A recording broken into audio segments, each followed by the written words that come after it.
নমস্কাৰ। আজিৰ শ্ৰেণীকোঠাৰ শিক্ষাৰ্থীজন ভৱিষ্যতৰ শ্ৰমিক আৰু আজিৰ যিজন শ্ৰমিক বৰ্তমানৰ কৰ্মস্থলীৰ শ্ৰমিকজনে সেই শিক্ষাৰ্থীগৰাকীৰ ভৱিষ্যতৰ বাবে যুঁজি আছে। গতিকে শ্ৰমিকসকলৰ লগত আমাৰ শিক্ষাৰ্থীসকলৰ এটা নিবিড়ভাৱে এটা সম্পৰ্ক জড়িত হৈ আছে।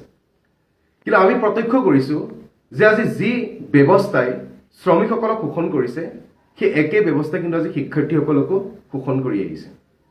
আজি শ্ৰমিকসকলৰ যিখন যুঁজ সেই যুঁজখন আমি এইকাৰণেই বুজোঁ কাৰণ যেতিয়া সেই শ্ৰমিকসকলে প্ৰত্যক্ষ কৰিছে যে চৰকাৰখনে বাণিজ্যিকীকৰণ নীতিৰ জৰিয়তে ৰাজহুৱা সম্পদসমূহ বিক্ৰী কৰিবলৈ গৈছে, সেই একেটা সময়তে কিন্তু আমি শিক্ষাৰ্থীসকলেও লক্ষ্য কৰিছোঁ যে চৰকাৰখনে সেই বাণিজ্যিকীকৰণ নীতিৰ জৰিয়তে ব্যক্তিগতকৰণ নীতিৰ জৰিয়তে চৰকাৰী যি স্কুল, চৰকাৰী যি বিদ্যালয়, চৰকাৰী ইউনিভাৰ্চিটি, চৰকাৰী কলেজসমূহ ব্যক্তিগতকৰণ কৰিছে তথা ৰাজহুৱা শিক্ষা ব্যৱস্থাটো ধ্বংস কৰিছে। আজি যিটো সময়ত শ্ৰমিকসকলে প্ৰত্যক্ষ কৰিছে যে চৰকাৰে ঠিকাভিত্তিক নিযুক্তিৰ জৰিয়তে বা নতুনকৈ যি চাৰিখন লেবাৰ কোড সেই আনি পেলাই আমাৰ শ্ৰমিকসকলৰ যি জীৱনৰ নিশ্চয়তা, নিজৰ কৰ্মৰ যি নিশ্চয়তা তথা সামাজিক সুৰক্ষা, সেই সুৰক্ষাটোক সম্পূৰ্ণৰূপে ধ্বংস কৰিছে। একেটা সময়তে কিন্তু আমি লক্ষ্য কৰিছোঁ সেই একেখন চৰকাৰে আমাৰ শিক্ষাৰ অধিকাৰ কাহিনী পেলাই শিক্ষাক কেৱল মাত্ৰ এটা প্ৰিভিলেজ তথা বজাৰৰ পণ্যলৈ ৰূপান্তৰ কৰিছে। আজি আমি প্ৰত্যক্ষ কৰিছোঁ যে চৰকাৰখনে নতুনকৈ 4খন লেবাৰ কোড আনিছে, যি লেবাৰ কোডে শ্ৰমিকসকলৰ ওপৰত, কৃষকসকলৰ ওপৰত শোষণ কৰিব। এই গোটেই লেবাৰ কোড সংবিধান বিৰোধী, ই শ্ৰমিক বিৰোধী, ই আমাৰ যি শ্ৰমিকসকলৰ সামাজিক সুৰক্ষা তাৰ সম্পূৰ্ণৰূপে বিৰোধী।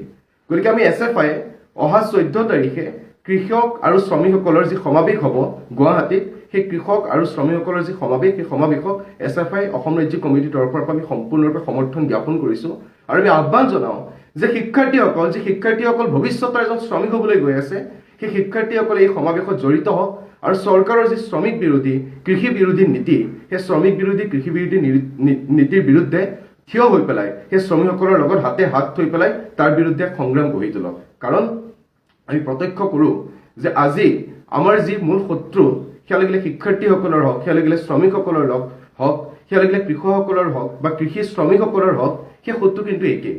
সেই শত্ৰু হৈছে সেই পুঁজিবাদী ব্যৱস্থা, সেই শত্ৰু হৈছে বৰ্তমানৰ এই কৰ্পৰেটৰ চৰকাৰখন। গতিকে আমাৰো শত্ৰু একেই, তেওঁলোকৰো শত্ৰু একেই। গতিকে আমাৰ যিহেতু শত্ৰু একেই, আমাৰ সমাধানো একেই। গতিকে তাৰ কাৰণে সেই সংগ্ৰামখনত আমি সকলোৱে একেলগে মাৰ বান্ধি থিয় হোৱাটো, আমি সকলোকে একগোট হৈ ঐক্যবদ্ধ হৈ পেলাই এটা ইনক্লুচিভ মুভমেণ্ট গঢ়ি তোলাটো বৰ্তমানৰ সময়ৰ আহ্বান। গতিকে আমি SFI অসম ৰাজ্যিক কমিটিয়ে অসমৰ সমূহ শিক্ষাৰ্থীক আহ্বান জনাইছোঁ যে আহক অহা 14 তাৰিখৰ কৃষক শ্ৰমিকসকলৰ গুৱাহাটীত যিটো সমাৱেশ হ'বলৈ গৈ আছে, সেই সমাৱেশত আমি হাতে হাত ধৰি পেলাই থিয় হওঁ আৰু চৰকাৰৰ বিৰুদ্ধে প্ৰতিবাদ গঢ়ি তোলোঁ। বহুত বহুত ধন্যবাদ।